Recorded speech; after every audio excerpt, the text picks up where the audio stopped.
See what you're doing. Hello. All right. Well, oh yeah, sorry. All right. Jamie's trying to catch me out there with sometimes Jamie starts the countdown for our podcast software as when I'm mid-conversation, and then luckily I notice and stop whatever I'm saying. I'm trying to get him cancelled. You should hear what he says off air. I'm so controversial. Yeah. Feeling good? Feeling ready for this app? Yeah, I am. Yeah, I'm hyped as always. Yeah. We had breakfast together this morning, didn't we? Yeah, it was lovely. And that wasn't because I woke up in James's bed either. No, for once. It was an off-site breakfast meeting. Yeah. No, it was very nice. So we've already spent far too much time together today. You had avocado on toast with a side of bacon. Yeah, it was all right. Not the best breakfast I've had in Norwich, it must be said. Yeah, I had eggs Benedict. It's a bit cold. The eggs are a bit cold. I don't know about Were yours. They? Yeah. I inhaled mine. I didn't even take a temperature check, but no, fair. And I only had eggs Benedict because is that what I had? Yeah, because they'd run out of salmon. Yeah, you got done there. That was unlucky. Anyway, invigorating content there. Yeah. This is why you come back to listen to send better emails. I've had 2 coffees, which is 1 coffee over my daily limit as well. You must be buzzing. Well, as buzzing as I get. I wondered why you were trembling. Yeah. Caffeine's weird, isn't it? It's not proper energy. When I have caffeine, like I've had pre-workout before as well, it's like this out of sync energy. Like the energy I have is out of sync with what my body feels. Does that make sense? Yeah, it's artificial. Yeah, so synthetic. I feel sluggish and energized at the same time. It's weird. Yeah, it's not a nice feeling, is it? No.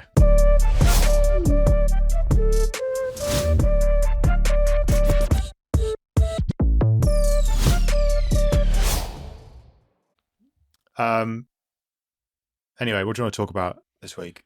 So we're going to talk about, as part of, this is part of the trilogy of creator-focused podcasts that we're doing. Part 2. Part 2, 2 towers. Yeah. And we're going to be talking about the 2 pillars that content creators ought to focus on when they think about what they're going to write about in their newsletter. And it's funny, Jamie, because we did an episode very similar to this not that long ago, which was what do businesses write about for their newsletter? And actually, we're going to be borrowing some of the content from that, but with a couple of very important twists, because, of course, creators are not the same as businesses, and the way they write their newsletter shouldn't be the same either.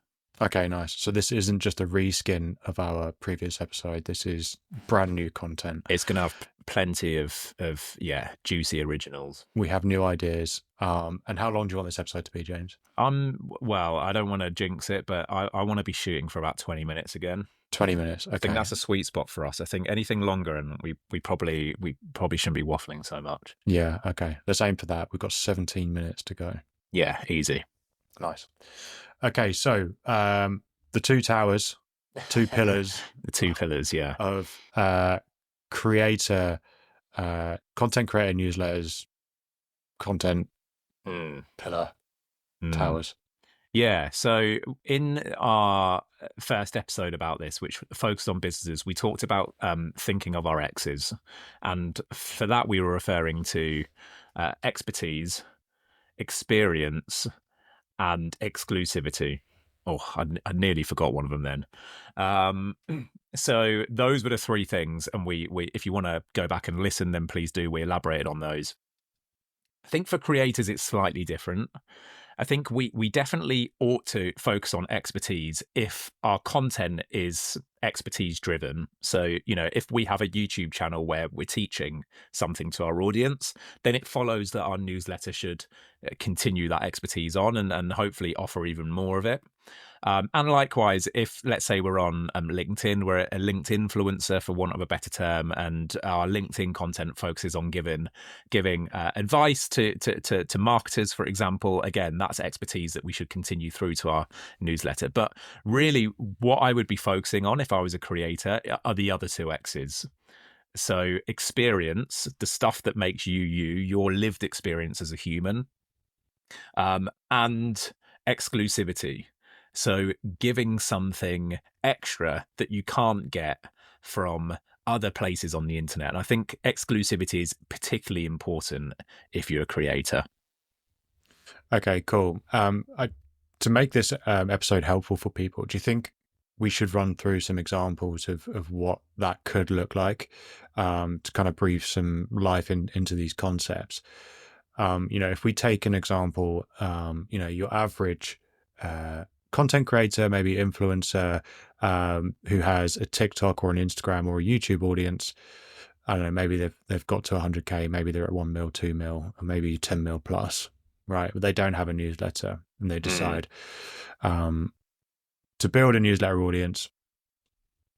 And on their channels, they're posting lifestyle content. So it's kind of maybe less lifestyle, maybe it's like slice of life content, right? So it's like, here's like, get ready with me, here's what I did today, this typical vlog kind of content. Talk me through the two pillars of what that might look like for this person. Do you think that's a helpful thing to do? Yeah, for sure. So I think where I would be starting is thinking about my audience, right? So I'd be thinking, who am I actually speaking to? And again, we've talked about this idea of writing to an audience of one. I think that is particularly pertinent when you're a creator and when you have this pseudo personal relationship with your followers. And I think to use your example, the creators that do best in that genre are the ones that manage to cultivate a relationship wherein their followers on whatever platform they're on feel as though they know the creator, right? They feel as though they have a relationship that goes beyond something superficial and into something more meaningful. They feel like they have a relationship with the creator. And so your newsletter audience should be considered an intense distillation. I struggle with that word, a distillation of your social audience. So it is the people who are most dedicated. They're your biggest fans, these people. And as such, again, linking it to these two pillars, once we understand that, once we know, okay, these are the people who not only follow me in the first instance on whatever social platform I'm on, but they've then taken the leap to share their personal data, to opt in to get even more from me. What can I give them as a reward? That's how we ought to be framing this question. How can we reward the commitment that they've given me? What can I give them that's going to really delight them, entertain them, make them feel special, make them feel even more involved in my ecosystem?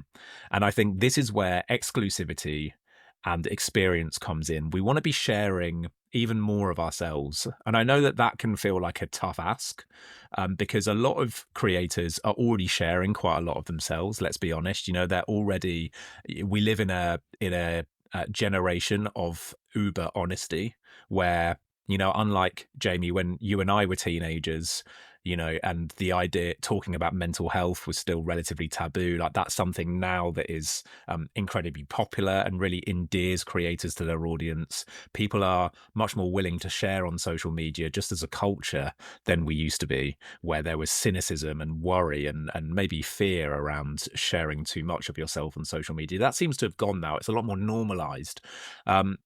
So what I'd be looking for in my newsletter is, okay, how can I take these people deeper into my life? How can I share more of myself in a way that is obviously we want to make sure that we're being kind to ourselves here as well. This isn't about like laying yourself bare, but it's about thinking, okay, what are the blind spots at the moment in my social media that can be filled through this newsletter? So a real world example might be, let's say I've published a video on YouTube and it's like a vlog or something like that.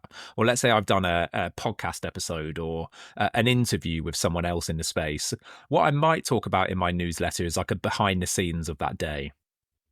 So I might say, okay, I've just done this podcast with so-and-so, maybe a famous person. What were they actually like? What happened when the camera was turned off? Like, how did it come to be? Like, what process did I need to go through in order to get into a room with this person? And, what happened immediately after we turned the mics off? Like, what did they tell me? Like, what is the thing that I haven't shared anywhere else, but I'm going to share here with you guys because you're my mega fans? That's one example. So in that sense, like when we link it back to these pillars, we think experience and we think exclusivity. both of those things, both of those boxes are ticked when we start sharing stories like that. Yeah, because we're talking about experiences that are personal to us. Chat GPT is not going to be able to tell you what happened after the mics were switched off. And we're also talking about exclusivity. Like, you can't get this on my Instagram stories. You can't get this on my YouTube channel. This newsletter is the only place where you're going to get this stuff. Yeah, okay. I think what I like particularly about that, you mentioned right at the start there about an audience of one, something that we've spoken about before. And if you've not heard us speak about this or other people speak about this, it's about imagining that you're writing to one person in your audience as opposed to writing your audience to your audience as a whole. And maybe some of the exclusivity part of this comes down to how you talk to people in your newsletter versus how you talk to people on social media. For anyone who is familiar or has watched anyone on social media, these videos might start with "Hey guys" or "Hey everyone" or whatever. It's very public. Any video that's being shared on social media is like, okay, this is me on a platform talking to many. And what we have an opportunity to do in our newsletter is to say, okay, well, I'm not talking to many here. I'm talking to each single person that's receiving my newsletter, and I'm communicating here by a form of what is essentially a letter. And so, some of this exclusivity plays into that. How do we communicate with people versus how we communicate with people on social media? This is the inner sanctum. This is the inner circle that you've built of these loyal mega fans, and they deserve to be spoken to in maybe a slightly different way. So that means maybe you change the tone slightly to how you normally talk on social media. This kind of behind the curtain feel, and that can come down to tone and communication style. That doesn't mean you have to necessarily bear rule when it comes to mental health challenges or anything like that. There are ways we can be clever with here and how we communicate. Yeah, totally. And, I think maybe the easiest thing to do is just to link it with actual creators, So if you're Mr. Beast, for example, he's publishing these hugely viral videos pretty much on a weekly basis on his main channel. I know he has other channels as well. What I'd be talking about in my newsletter if I was Mr. Beast is exclusive behind the scenes stuff, funny stuff that happened on set that isn't going to make it into the main video because, videos are time constrained and he has all of these algorithms that he needs to satisfy in terms of retaining attention. That's not something we have to worry about in newsletters, as we talked about in the last episode. We are not beholden to the algorithm here. Mr. Beast is going to get plenty of opens, plenty of engagement, lots of people sticking around reading the whole of his emails, particularly if he makes them interesting and he makes them personal to him. So, what did he have for, we've just talked about what we had for breakfast, Jamie. What did Mr. Beast have for breakfast on the morning of this shoot? And, what does he get to eat? And is there catering on set? And what does that involve? That's a whole newsletter right there. That's an interesting newsletter if you're a Mr. Beast mega fan. Maybe something, maybe there's a whole newsletter about health and safety on his video shoots and what that involves, and introduce the guy who's in charge of health and safety at Mr. Beast. And all of that stuff is fascinating. It's a lift behind, as you say, it's a look behind the curtain. And we owe that to newsletter subscribers. I think one common question is, well, okay, why did newsletter subscribers get that and not Instagram followers or YouTube subscribers? Why are we only giving that to newsletter? And I think the long and short is because, firstly, subscribing to a newsletter is a way more intentional action and therefore ought to be rewarded. And secondly, it is one step further down your funnel. And this is where we link it back to monetization, which is the main focus of our last podcast, which was around, if we have a strong newsletter following, we have a much sturdier platform to launch products, to invite people to events, to, upsell services, to build a community, whatever it is we want to do, however we want to monetize. The newsletter audience is where we should start. And so, it follows that those people are more dedicated and therefore we give them a different type of content. Yeah. Okay. I like it.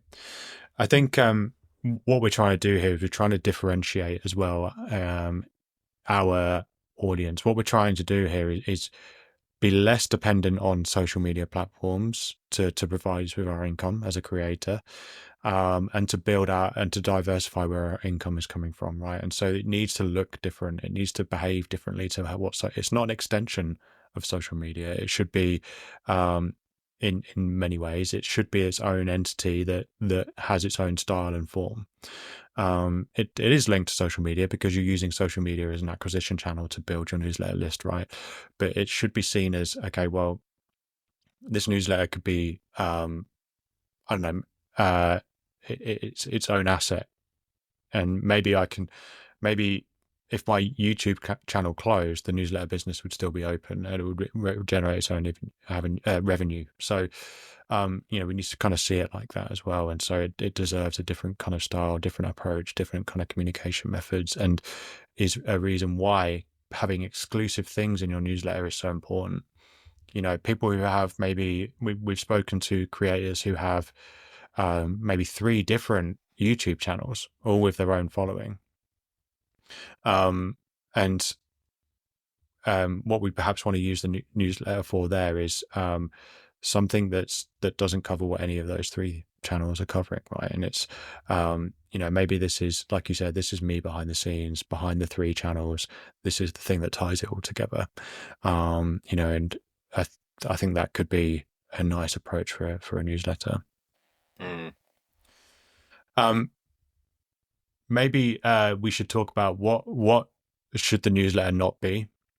And we spoke a little bit there about experience, so your lived experience, and talking candidly about that, and also exclusivity. What we don't want is your newsletter to just be a bulletin board for your social media content, right? Yeah, which is really common, by the way. We've talked before about the fact that newsletters don't do that well when it comes to sharing other content. Like, they just don't. Like, people want to stay in their inbox for the most part, and so moving them to your YouTube channel or your Instagram just doesn't work that well. Like, you're going to get some clicks for sure, you're going to get some traffic, but in terms of like a driver for traffic, your newsletter shouldn't be seen as, this is not a channel that is going to help to build your social channels, really, not in a particularly meaningful way.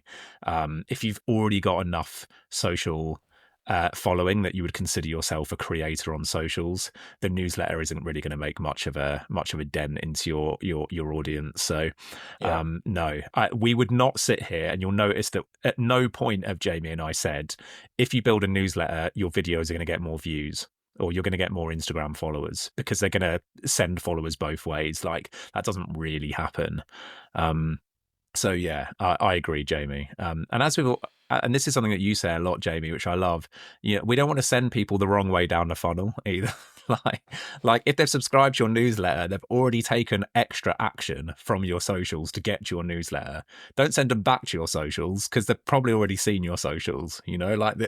This is going the wrong way.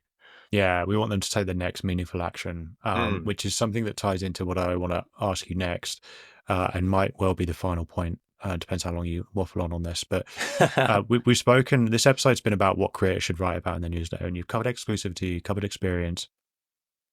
One thing that we could expect creators also to put in their newsletter, and that something that we have put in our own newsletter businesses, and something that we've helped creators do as well, is put content in the newsletter, which is essentially a brand partnership. So an advert, right?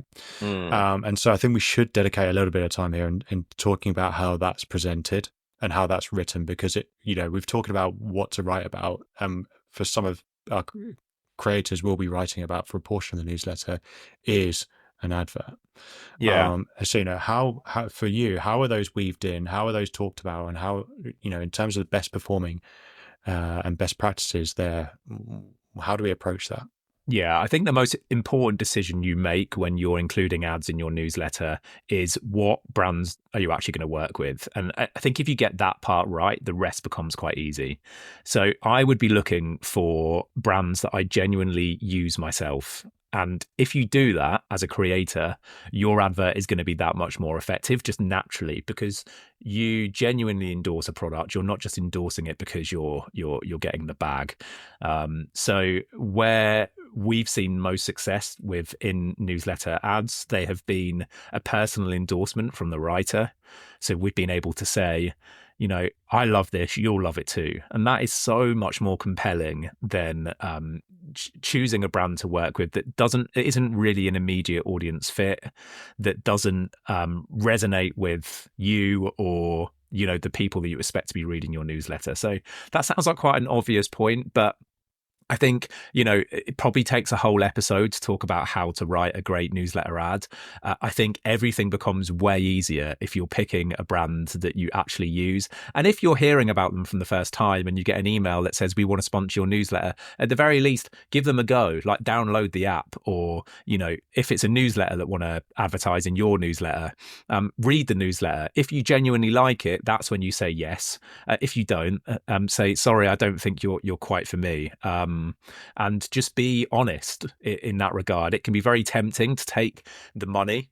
The fact of the matter is your adverts will perform way better if your audience trust that you are curating products that you genuinely like and want to recommend.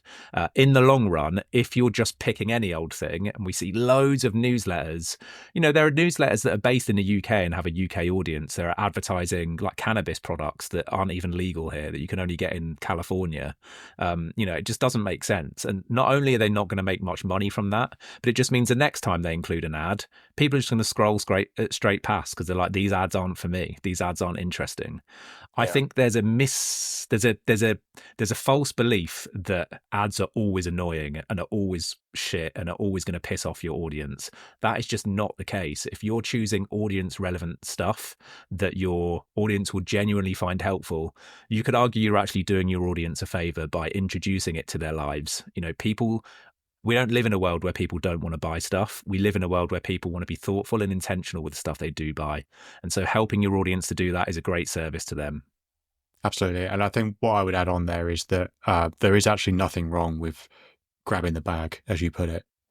Obviously monetizing your newsletter is a fundamental reason to building it in the first place, and there's nothing wrong with that. I think we now live in a time though that people see through celebrity endorsements, they see through paid ads, and what we want to do is, like James said, make it meaningful, make it intentional, and turn the advert into content as well. I've watched a great piece of content from someone recently who had like a household name sponsorship, partner sponsorship, and he turned it into a piece of content.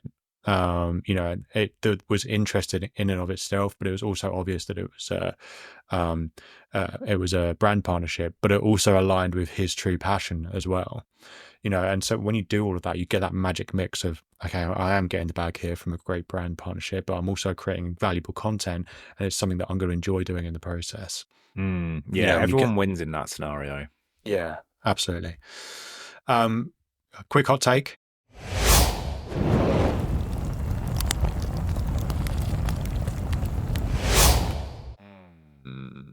Have you got one? I don't actually. I mean, we could skip it this time if you like. No, I'm gonna say, what's a good hot take here? I want it to actually be hot. I want it to be spicy.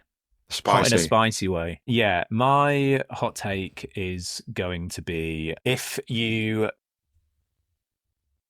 don't have an advertiser that suits your audience, you're better off not advertising at all. Okay, nice. Bit off piece because it's not really directly related to the content we've been talking about. That's right. Advertisers is a whole other episode. But yeah, I think it's ultimately way more damaging to start including ads that aren't relevant to your audience than it is to just not have anything in there at all. Yeah, take a short-term hit for a long-term gain.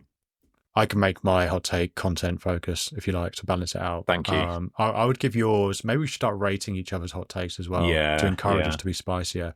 Okay. I'm going to say yours is maybe like a 5.8. I think you've been really generous. Okay. Yeah. I'm not going to be as generous. I'm not be as generous to you. So. Oh, fuck you then. It's 3.8. Okay. Mine is going to be if you are not offering something exclusive and you're just regurgitating social media content in your newsletter, you might as well not bother. Okay, nice. Yeah, might as well not bother. I'm not sure about. Yeah, they shouldn't bother, but you're wasting your time. Yeah. Okay. Yeah, I like that. That's pretty spicy. No, wait. Let me change it. Okay. Okay, if you're not offering something exclusive in your newsletter and you're just regurgitating social media content, you're wasting everyone's time. Oh, okay. You've added an extra point on the spicy scale for that. I'm going to give you. Okay. I'm going to give you a 6 for that. 6. Okay, nice. I'll give you a 6 because it wasn't ideally for extra spice. If it was something that we hadn't already said in the podcast, I would have appreciated that more. Yeah. Well, I'm just giving you feedback for next time. Okay, let's keep rating each other's hot takes because it's going to push us to improve and be better. Yeah, agreed. But we can never give a 10. We might even start thinking about what our hot takes are going to be, before we get on a mic and start recording an episode. Who knows? I'm going to hot take camp. I'm going to train. Yeah. There's probably a newsletter for that somewhere. Yeah, true. Okay, I think that's it. Thanks, everyone. Anything else, James? No, that's it. Thank you. Thanks for listening. And look out for our... we're going to do a mini ep. I don't know what we're going to call it yet. It's going to be a little spicy ep. Yeah. James and Jamie get spicy. Yeah. No, that's Spice Lounge. Spice. We should record it in Spice Lounge. Well, we could, but we've already recorded it. So. Yeah, true. Oh, yeah. The next one. The sequel. Yeah. The sequel. Spice Lounge 2. Yeah. Featuring Spice Lounge. Yeah. Okay, all right. Let's stop wasting everyone's time. Yeah. Bye, everyone. All right. Bye.